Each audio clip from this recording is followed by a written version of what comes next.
I was carrying a lemon cake I had baked from scratch when I walked into the Harmon Park Community Hall and realized that everyone in that room already knew something about me that I did not know about myself. The party was my idea. It had been my idea for 15 years running, the annual spring gathering that I organized every April, the one where I arranged the flowers and printed the name tags and called the rental company for the folding tables. I had been doing it since before half these people moved into the neighborhood. I did it because I loved it, because I loved them. Nobody looked at me when I walked in. That alone should have been a sign. But I told myself they were just busy, just talking, just not looking up at the right moment. I set the cake down on the dessert table and looked around for Nadine, my best friend of 22 years, the woman whose hospital room I sat in during her gallbladder surgery, whose crying I absorbed after her divorce, whose daughters I had watched grow from kindergartners into young women. She was standing 15 feet away from me, facing my direction, and when our eyes met, she turned and walked toward the back hallway. She did not wave, she did not smile, she did not come over. Then Paula looked up from the corner and looked back down. Then Wanda pretended she did not see me. Then I watched a small cluster of women near the window go quiet and shift their positions so their backs were to me. I stood in the middle of the room I had decorated, holding the name tags I had printed, next to the cake I had baked. And not a single one of my friends said hello. I placed the name tags on the sign-in table and walked out to my car alone. My name is Judith Hartley. I am 54 years old, and I spent 30 years teaching 3rd grade at Millbrook Elementary before I retired 2 years ago with a plaque on the wall and a room full of people who showed up to say goodbye. I live in Cloverfield Crossing, a quiet neighborhood in central Ohio, with my husband Roy. We have been married 26 years. Our son Ben lives in Portland. We have a dog named Barley who is too old and too fat and entirely perfect. For more than 2 decades, I have been the person my friends could call. Not because I needed to be needed, but because that is genuinely who I am. I organized the neighborhood food drives. I started the book club. I drove people to chemo appointments when their husbands could not get off work. I brought casseroles and sat at kitchen tables during the hard nights and never once kept a list of what I gave or who owed me. Nadine Crawford came into my life 22 years ago when she moved in 3 streets over. We bonded immediately.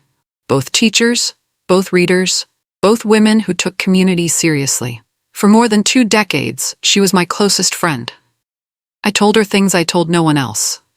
The group that formed around us over the years included Bev Alderman, who was 63 and had the kind of steady, quiet wisdom that made you feel safe just being in the same room. And Paula Hicks, who could be sharp-tongued but was loyal when she liked you. And Wanda Croft, who laughed at everything and made every gathering feel lighter. 6 weeks before that spring party, the Community Foundation had offered me a paid project manager position to lead a neighborhood revitalization program. I said yes. I had no idea that yes would cost me everything I thought I had. The morning after the party, I called Nadine at 8 o'clock. She did not answer. I called again at 10.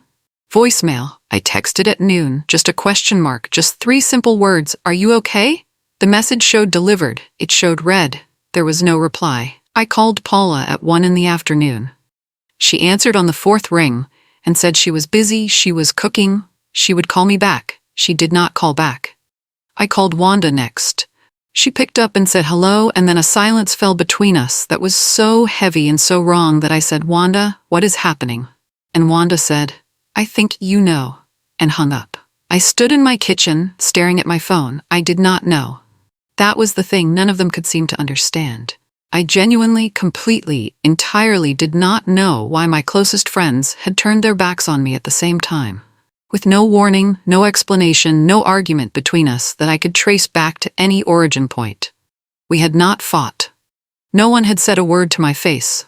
There had been no incident. It had simply happened overnight, the way weather changes, and I was standing in the middle of it without a coat. Roy came into the kitchen around 3 that afternoon and found me sitting at the table with my coffee gone cold. "You haven't moved," he said. I told him what happened at the party, and then what happened with the phone calls. He listened without interrupting, which is Roy's best quality. When I finished, he sat across from me and said, "Something was done to you, Judith. This doesn't just happen to a person like you by accident." I did not know yet how right he was. What I did know was that I could feel something changing inside me. Something quiet and cold and deeply determined. Bev was the only one I had not called yet. Bev Alderman had not been at the spring party. She had a doctor's appointment and had told me weeks before that she would miss it. She was the oldest of us, the most careful, the one who watched things from a distance and saw patterns that the rest of us missed. I drove to her house on Sunday afternoon and knocked. She opened the door and looked at me with an expression I could not quite read. Not guilt, not coldness, something more like sorrow. She let me in and made tea, and for a few minutes we sat at her kitchen table without saying anything difficult. Then she set her cup down and said, "I heard something, Judith. About 3 weeks ago. I didn't believe it, but I heard it." I asked her what she heard. She told me that Nadine had been telling people, the group, a few other neighbors, some people from the church social committee, that Judith Hartley had been saying terrible things about all of them behind their backs for years, that I had mocked Paula's marriage, that I had called Wanda shallow, that I had told someone that Bev was losing her sharpness and could no longer be trusted with organizing responsibilities. I sat with that for a long moment. "None of that is true," I said. "I know," Bev said. I told myself I knew. But I didn't defend you, Judith, and I'm sorry for that. I asked why she thought Nadine would do something like this. Bev folded her hands around her cup and said carefully, "I don't know her reasons, but the timing is strange. This started right after the foundation announcement. She was right. The timing was not a coincidence." And then Bev said something that made my stomach go cold. "There's more. She's been meeting with people, without you." I sat in my car in Bev's driveway for 10 minutes before I could drive. I was not crying. I want to be clear about that. I was not sitting there falling apart. I was doing something that felt more like calculating, laying things out in my mind the way I used to lay out lesson plans. What do I know? What don't I know? What do I need to find out first? What I knew, my friend group had frozen me out collectively. The timing aligned with the foundation announcement. Nadine had been spreading stories. There were meetings happening that I was not invited to. What I did not know, the full extent of what had been said. Why Nadine chose this specific approach. How far it had spread beyond our friend group. When I got home, I did something that turned out to be one of the best decisions I made through this entire ordeal. I opened a notebook and I started writing everything down. Every date, every conversation, every unanswered call. Every detail I could remember about the weeks leading up to the spring party. Not because I was planning to use it, just because I needed to see it laid out clearly, the way you need to see a problem written down before you can understand its shape. I was halfway through the notebook when my phone rang. It was the community foundation. Not the general line. A direct call from the program coordinator, a woman named Audrey with a careful voice that told me immediately that this was not a routine check-in. She said there had been a complaint filed about me, an anonymous complaint. She said the foundation had a responsibility to investigate before my project formally began. She said there was a hold, 2 weeks while they reviewed. I thanked her for calling me directly. I put the phone down. My hand was shaking. 2 days later, I found a card in my mailbox. No envelope, just a cream-colored note card folded once, slipped between a water bill and a furniture catalog. My name written on the front in handwriting I did not recognize. Inside, in the same unfamiliar print. "Be careful. This is bigger than you think. No signature." I brought it inside and set it on the kitchen table and looked at it for a long time. The foundation complaint was bad enough on its own. The allegation, as Audrey described it, was vague. Concerns about the applicant's character and interpersonal conduct within the community. That kind of language is designed to sound credible without saying anything specific enough to be challenged. I had seen it before.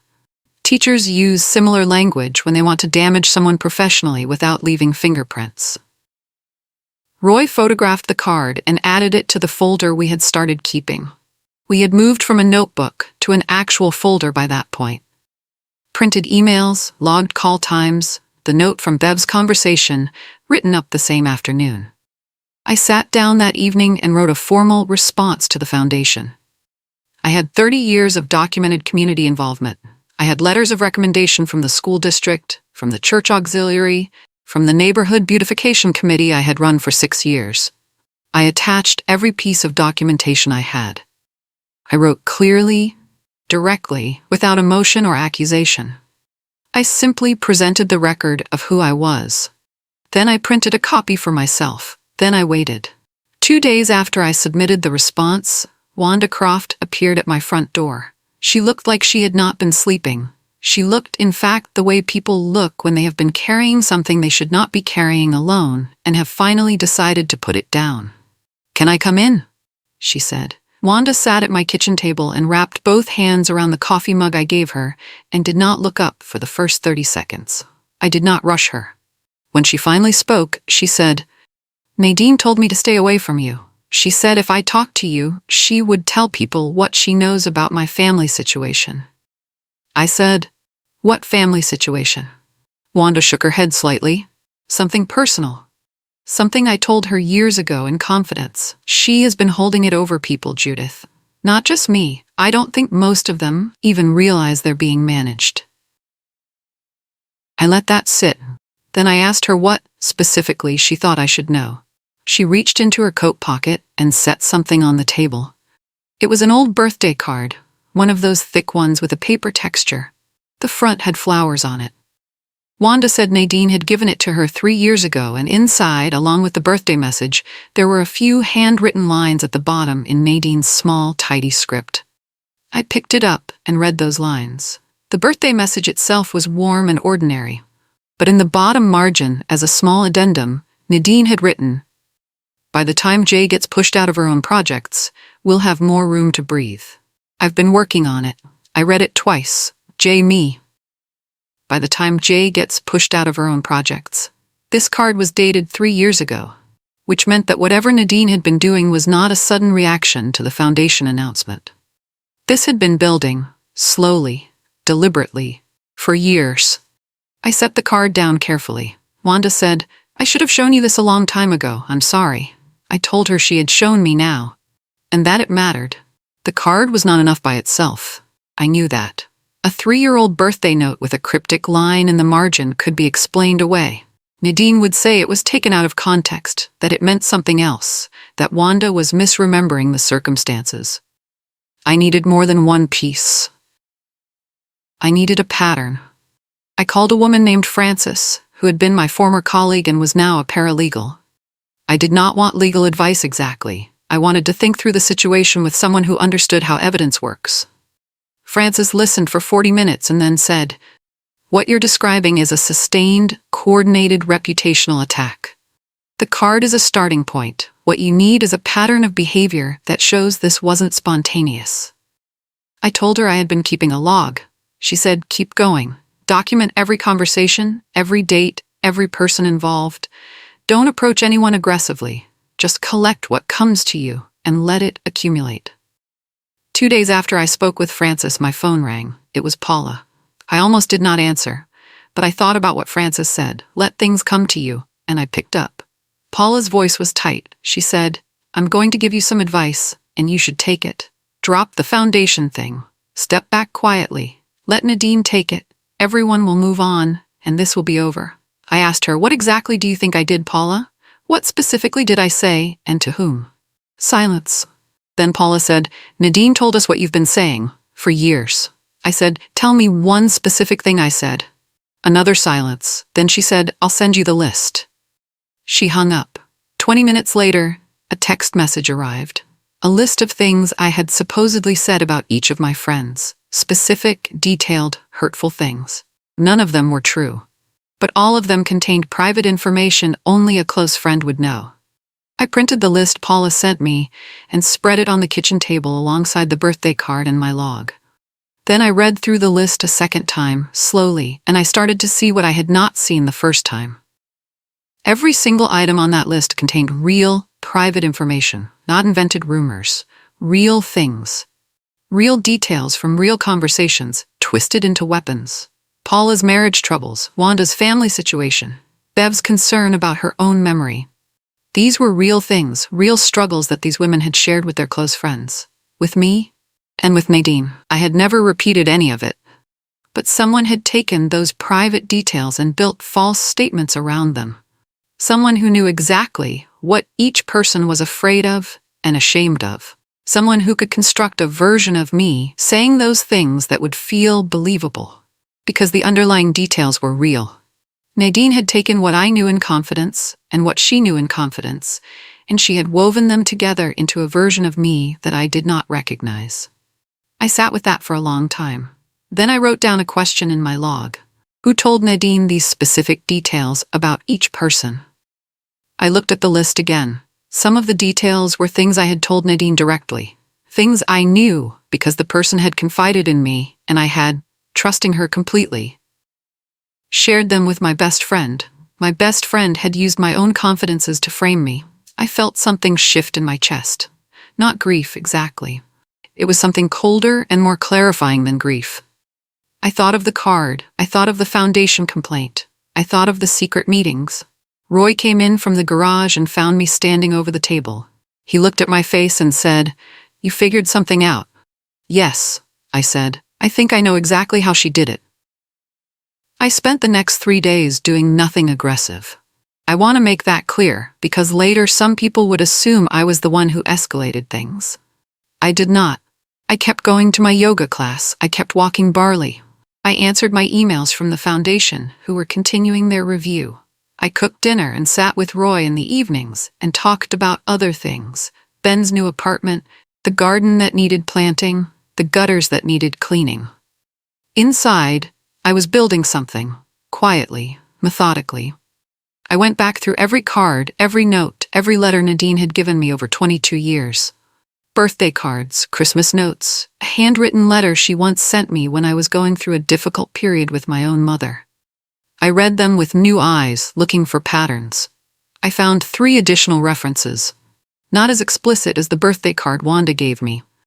But there were comments, offhand, casual lines in the margins, that referenced making room or the right people being in the right positions, or once in a New Year's card from 4 years ago, a line that read, "This is the year things finally shift the way they should."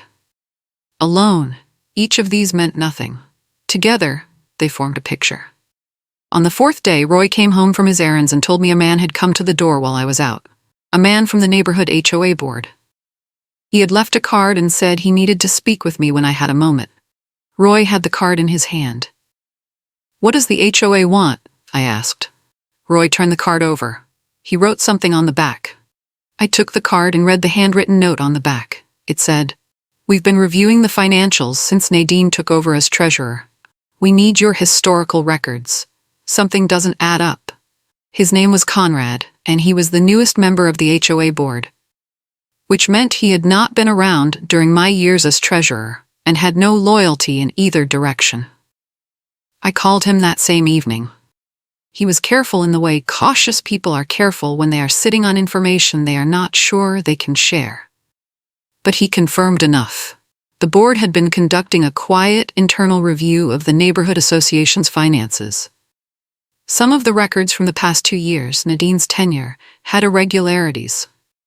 Small amounts, regular intervals, line items that did not correspond to any documented work or purchase. He said, "We are not accusing anyone yet, but we wanted to reach out to former officers as part of the review. You were treasurer for 6 years before Nadine. Your records were clean. We actually have a letter from the board at the time commending your handling. We need your files as a baseline." I told him I had everything. I kept meticulous records. I said I would bring him copies of everything within a week. When I hung up, I sat in the quiet kitchen. The foundation complaint, the coordinated freeze from the friend group, the character attack, and now this, an HOA investigation that had nothing to do with me, except that I was Nadine's predecessor, and my clean record was the thing she was most at risk of being compared to. She had come after my reputation in the neighborhood, in the friend group, and at the foundation. And while she was doing all of that, while she was keeping everyone looking at me, She had been quietly mishandling money she was trusted to protect. I did not feel triumphant. I felt something more like sad. But I also felt, for the first time since that party, that the ground under my feet was solid. I sent letters to each of my friends. Not emails, handwritten letters delivered by regular mail, sealed in plain white envelopes. One to Nadine, one to Paula, one to Wanda, though I had already spoken with Wanda privately, and one to Bev, who deserved one, even though she was already firmly on my side. The letters were not emotional. They were not pleading or desperate. They were simple and direct. I asked each person to tell me, in their own words, what specific thing they believed I had said and to whom they believed I had said it. I asked them to write back. I said I was asking because I intended to respond to the Foundation's review with full documentation, and I needed to understand the complete scope of the allegations against me. It was, in effect, asking each of them to put their accusations in writing. Only Bev responded immediately, warmly, as expected. Paula did not respond at all. Nadine's response came on the third day. It was brief and oddly formal. She said she stood by her account of my behavior and had nothing further to add. She said the Foundation would make its own assessment. But Wanda called me instead of writing. She said she had been in one of Nadine's group meetings, the ones Bev had first mentioned, and that she had recorded part of one session on her phone. She hadn't meant to record it. Her phone had been on the table, an old voicemail playing, and then the recording function stayed on. She had only realized later, when she was reviewing her phone, that she had captured almost 8 minutes of conversation. I asked her what was on it. Wanda was quiet for a moment. Then she said, "Nadine talked about the Foundation. She talked about you specifically, and she said something she should not have said." Wanda came over the following morning. She sat across from me at the kitchen table with her phone between us and pressed play. The recording quality was uneven. Voices overlapping, background noise from what sounded like a coffee shop or someone's kitchen. But Nadine's voice was the clearest, because she was clearly the one doing most of the talking and her voice carried above the others. The recording began partway through a conversation. Someone was speaking quietly. Then Nadine's voice came through. "That's why we need to stay unified. If even one person breaks, she'll use it to go back to the Foundation and reframe everything." Then a pause. Then Nadine again, more specifically. "Once the complaint stands and she loses the position, I'll put my own name forward. I already talked to one of the board members at the spring gala. He said the position was competitive and the field wasn't closed." More voices, too low to make out clearly. Then Nadine, "She trusts Bev too much. That's her weak point. If Bev turns, she'll fall apart." I listened to the full 8 minutes without saying a word. The recording did not have a confession in the way courtroom dramas do. There was no single sentence that said I lied about Judith. But it was clear. The context, the strategy, the explicit reference to replacing me at the Foundation, the comment about the board member, the plan to keep the group unified against me.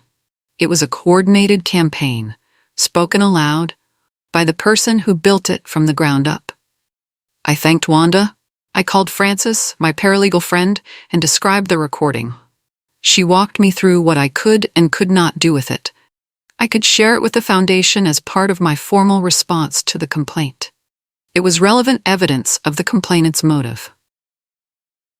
I sat down that evening and wrote a detailed addendum to my Foundation response. I submitted the addendum to the Foundation on a Thursday morning. I included a written summary of Wanda's recording with the key statements noted and a copy of the audio file on a disc that Roy drove to their office. I included the birthday card. I included the log I had been keeping. I included the timeline of events that showed the complaint was filed within 10 days of the project announcement. I wrote clearly, "I'm not asking the Foundation to take action against anyone. I am asking only that the context surrounding this complaint be considered as part of a complete assessment." Then I waited. The waiting was the hardest part. I'm a person who does things. I teach, I organize, I plan, I act. Sitting still while other people decided the outcome of something I had worked toward for years went against my nature. On Saturday, 2 days after I submitted everything, my phone rang. It was Nadine. I almost did not answer. I thought about what Frances had said, Document everything. Let things come to you. I opened my recording app, confirmed my state's one-party consent law allowed it, set the phone to record, and answered. Nadine's voice was not the voice I had heard at the spring party. It was not the voice of the woman who had turned her back on me in a room I had decorated. It was the voice of someone who had just learned that the ground was moving under her. She said, "You went behind my back. You gave them private recordings." I said, very calmly, "I submitted documentation relevant to a formal complaint against me. That is what people do when they are falsely accused." She said, "You are going to regret this." I said, "Tell me what specifically you think I will regret, Nadine." She hung up. I saved the recording and added it to the folder. The next morning I opened my email and found the Foundation's response. They were not dropping the review, but they were not moving forward with dismissal either. Audrey wrote that the new documentation I submitted had introduced material questions about the origin and intent of the initial complaint, and that the Foundation was expanding its review accordingly. The hold on my position was being lifted on a conditional basis. I could begin preliminary work on the project while the full review continued. I read the email 3 times to make sure I was reading it correctly. This was not complete vindication, but it was the ground shifting back toward me, and I could feel the shift clearly. I called Wanda to tell her. She exhaled so loudly I could hear it through the phone. 2 hours later, Wanda called me back. She said she had just received a call from Nadine, who had told her that if Wanda provided any further statements or cooperation, Nadine would share the personal information she had been holding over Wanda for years. The threat was explicit.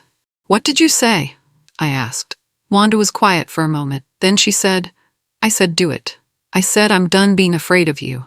I felt something warm and strong and real in my chest at that moment. Not because things were resolved, they were not, but because Wanda had just decided who she was. And people who decide that are not easy to stop. I spent the afternoon reviewing everything I had submitted to the Foundation and making sure my HOA records were organized and ready for Conrad. I had made 3 complete copies, one for the board, one for my files, one stored at Francis's office. Late that evening, Roy brought me a cup of tea and sat with me in the living room. "How are you feeling?" he said. "Ready," I told him. And I meant it. Wanda's statement to the Foundation was formally submitted on a Monday. She wrote it herself, in plain and direct language, no legal polish, just the clear facts of what she had witnessed in those meetings, what Nadine had said about the board members she claimed to know, and what the explicit strategy had been. She attached her own recordings. She noted, in writing, the specific threat she had received after she began cooperating. I did not ask Wanda to do any of this. I want to be absolutely clear about that. She decided on her own. She showed up when it mattered. The Foundation's review process moved faster after Wanda's statement arrived. Meanwhile, 3 things happened in quick succession. The first, I began the preliminary work on the Community Revitalization Project. I met with 2 local businesses and a Parks Committee representative. I drafted a project framework. I sent it to Audrey. She responded the same day with enthusiastic approval. The second, Conrad from the HOA board called to confirm he had received my historical financial records and that the board's internal review was proceeding. He said nothing conclusive yet, but his tone had shifted, warmer, more direct. The kind of tone people use when they have found exactly what they expected to find. The third, Paula called me. Not to warn me this time. Not to threaten. Something in her voice had genuinely changed. She said, "I need to tell you something. Nadine called me last week and asked me to write a second statement for the Foundation. A more detailed one. I didn't do it. I couldn't. I asked her why. She said, because you asked me to write down specifically what you said, and I couldn't do it. I realized I didn't actually know what you said. I only knew what Nadine told me you said." Silence between us. "I think I made a serious mistake," Paula said. I told Paula I appreciated her honesty. I did not rush to forgive her or rush to dismiss what she had done. She had, after all, set me that list. She had stood in that community hall at my spring party and looked away from me without a word. She had chosen Nadine's story over 20 years of friendship without asking me a single question first.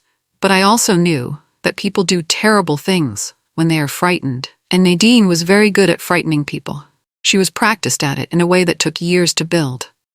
I told Paula that I needed some time and that the most important thing she could do right now was to be honest. With herself, with the foundation if they contacted her, and with anyone in the neighborhood who asked her directly what she actually knew. She said she would be. Over the following 2 weeks, the foundation review concluded. Audrey called me directly. Not an email, but a real phone call, which told me the outcome before she said a single word. The complaint had been formally dismissed. The foundation had determined that it was filed without substantive factual basis, and that evidence suggested it was motivated by the complainant's personal interest in the position. Nadine's subsequent application for the project manager role was marked ineligible pending the outcome of the review. I was in. Fully, completely, officially in. I sat in my car in the foundation's parking lot after that call, and I pressed my forehead against the steering wheel and I breathed for what felt like the first time in 2 solid months. Then my phone rang again. It was a number I did not recognize. A woman's voice, tentative and thin. She introduced herself as Rhonda, someone I knew only slightly, a neighbor from a street over. She said, "I was at one of Nadine's meetings. I think you deserve to know what was said. All of it." Rhonda had been at 3 of the group meetings. She had not been a close friend of Nadine's. She was a neighbor who had been pulled in through the church social committee, invited to what she was told was a neighborhood concerns group. She had only gradually understood, over 3 visits, that the meetings were specifically and entirely about me. She sat in my living room with a cup of tea and told me everything she could remember. The meetings had started 6 weeks before the spring party, almost exactly when the foundation project was announced. Nadine had told people that she had recently discovered, through multiple sources, that Judith Hartley had been privately disparaging her friends for years. She presented it as reluctant disclosure, as something she had been sitting on and finally felt she had to share. She had shown printouts. Rhonda could not tell me what they said. She had not been close enough to read them clearly, but they looked like text messages, screenshots of something. Rhonda said, "I thought it was real." She was so convincing. She cried at the second meeting, and everyone in the room was so upset that I didn't want to be the one to question it. I asked if she knew where the printouts came from. Rhonda shook her head. But I overheard something. Before the first meeting started, Nadine was on the phone with someone. I only caught a sentence. She said, "Just send me the screenshots and I'll do the rest." I sat with that. Send me the screenshots, which meant the screenshots were fabricated, or altered, or provided by someone else who was also involved. I added Rhonda's account to my log. I did not know yet who had sent Nadine the screenshots. But I had enough now to understand the shape of the whole operation, and I had already won the thing that mattered most. 2 days after I spoke with Rhonda, Nadine appeared on my front porch. I watched her through the front window for a long moment before opening the door. She was standing very still, which was not like her. Nadine was a woman of motion. She moved her hands when she talked. She leaned forward when she wanted to make a point. She occupied space deliberately and with intention. Standing still on my porch in the late afternoon light, she looked like a different person entirely. I opened the door. She did not come inside. I did not invite her in. She said, "The foundation called me." I said nothing. She said, "They told me my complaint was dismissed. They said my application was ineligible." I said, "I know." She looked at me for a long moment. Then she said, and this is the part I will never forget, because it revealed everything about who she truly was underneath all the warmth she had performed for 22 years. She said, "You need to call the HOA board and tell them you're satisfied with the accounts. Tell them you don't want a full audit." I looked at her steadily. I said, "I don't have any authority over the HOA board's decisions. They are conducting their own independent review." "You could tell them you're satisfied," she said again. "I could not honestly tell them that," I said, "because I'm not the one reviewing their books." She stood there for another long moment. Then she said, "I know I made mistakes." It was the closest thing to an acknowledgement I had heard from her. But it was wrapped around a request for help, which told me it was not actually about remorse. I said, "I think you should speak to the HOA board directly if you have concerns about their process." She left without saying goodbye. I closed the door and stood in my front hallway and let the silence settle around me. The following week, the HOA board scheduled a neighborhood meeting. The notice went out on a Wednesday. Meeting date, the following Thursday evening, Harmon Park Community Hall. All residents welcome. Agenda, financial review update and treasurer report. I read the notice 3 times and set it on the kitchen table. Roy said, "Are you going to go?" I said, "Yes."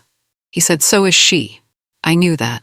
I also knew that whatever happened at that meeting was not in my hands and had never been in my hands. The HOA board had been conducting their review completely independently, with no pressure or prompting from me. I had simply provided my historical records when they asked. The rest belonged entirely to them. In the days before the meeting, 3 things happened. Paula came to my door and apologized. A real apology, not the careful, self-protective kind that is really about making the giver feel better.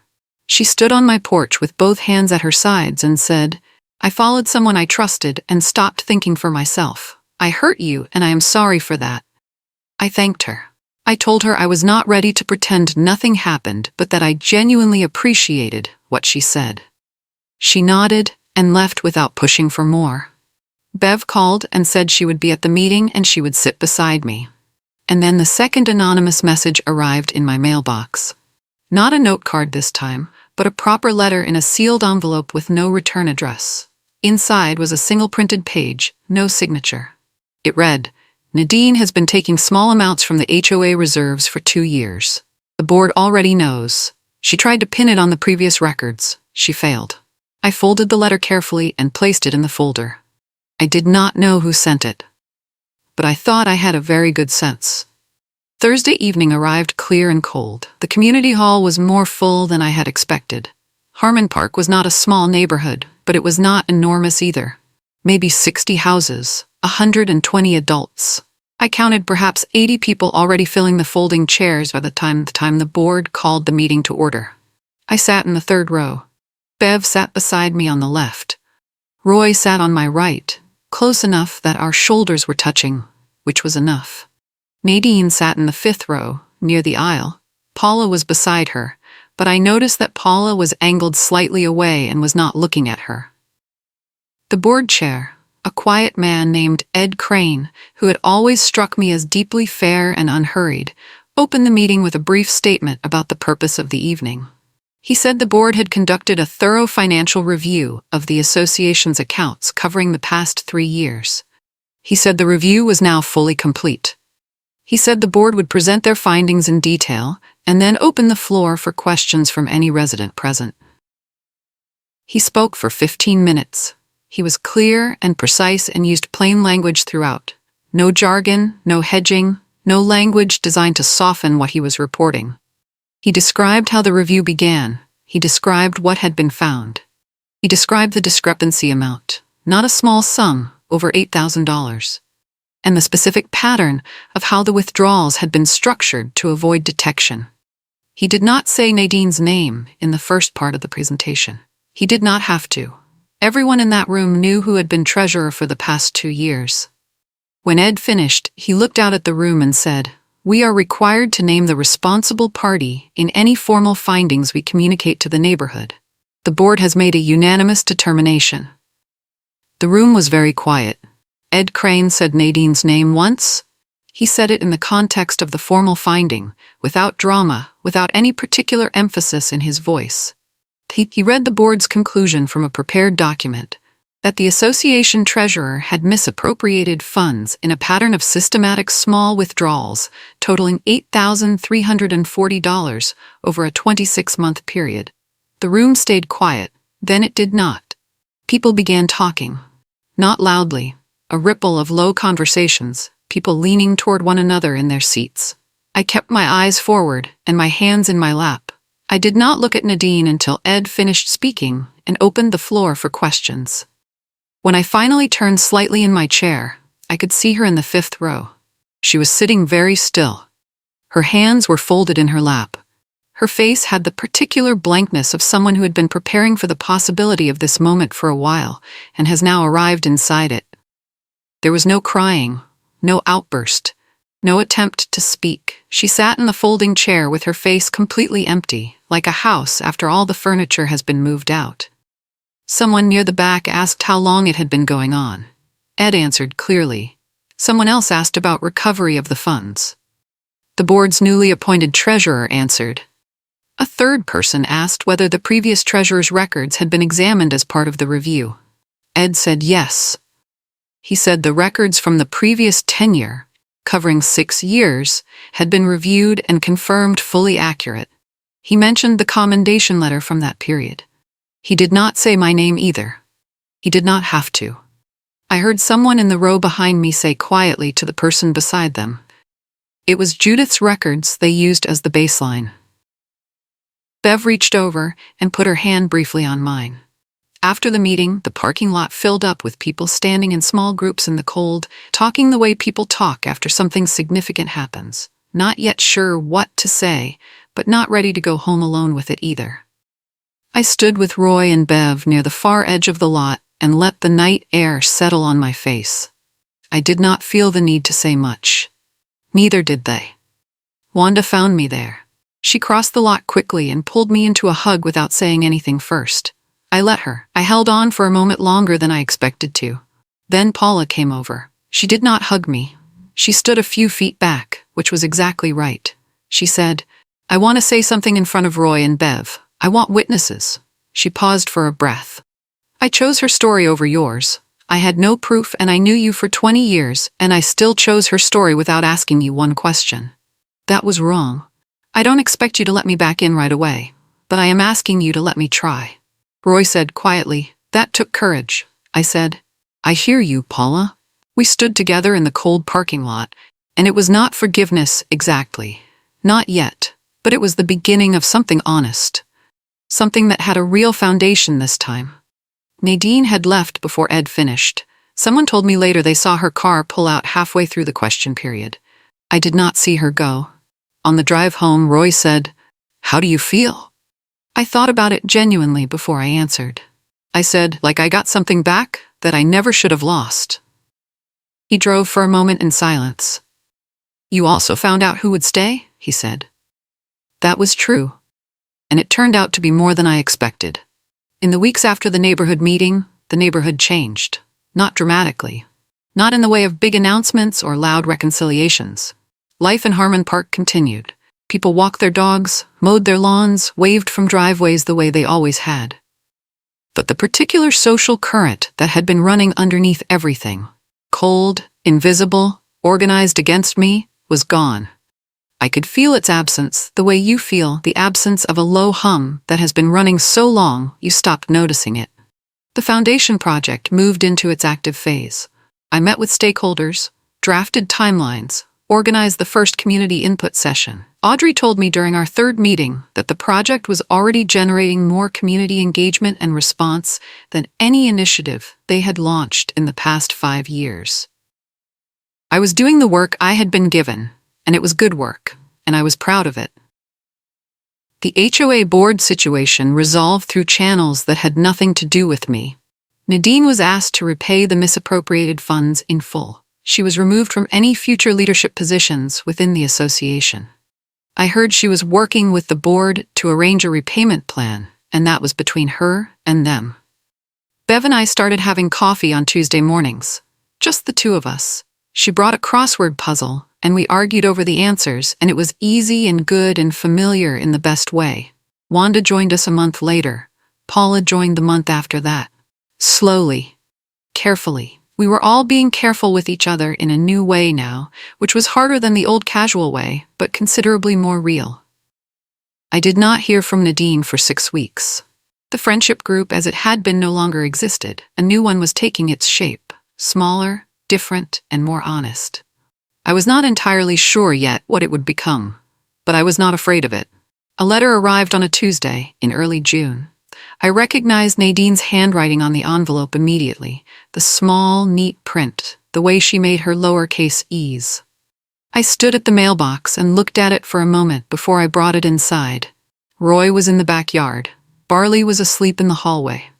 I sat at the kitchen table, the same table where I had spread out Paula's list, where Wanda had played me the recording, where Bev had first told me what she had heard, and I opened the letter. It was 2 pages. Nadine did not explain everything. She did not account for the birthday card, or the coordinated meetings, or the fabricated screenshots, or the foundation complaint. She did not give me the full picture of why, which I had thought I wanted, but realized, reading, I had stopped needing. What she wrote was this: that she had spent 22 years watching what I built and feeling smaller beside it, that the foundation project had felt like the final thing she could not compete with, that she had not started out intending to take money from the HOA, that it had started as borrowing, which she knew was not a real defense, that she was sorry for all of it, that she was genuinely sorry for what she had cost me. I read it twice. Then I folded it and placed it in the folder with everything else. I did not write back. Not because I was punishing her, but because I had nothing left to say that the last 2 months had not already said more clearly than any letter I could write. I went out to the backyard and sat beside Roy in the afternoon sun. Barley waddled over and put his old gray head on my knee. I had my project, my real friends, my husband, and my dog. That was more than enough. If this story hit you somewhere deep, if you've ever been underestimated by the people who were supposed to protect you, or if you know what it feels like to have your voice taken away by someone who smiled while they did it, then you already know why Brooke's story matters. This is the kind of story we tell here. Real stakes, real consequences, real people who refuse to fold. Subscribe and turn on the notification bell so you never miss the next one, because the stories coming are even more powerful than this one, and you don't want to be the last person to hear them. And before you go, drop a comment and tell me, where are you watching from? And what part of Brooke's story hit you the hardest? Share this with someone who needs to hear that staying quiet can be the most powerful move you make, and that the truth always finds its way to the surface, no matter how deep someone tries to bury it. We'll see you in the next one.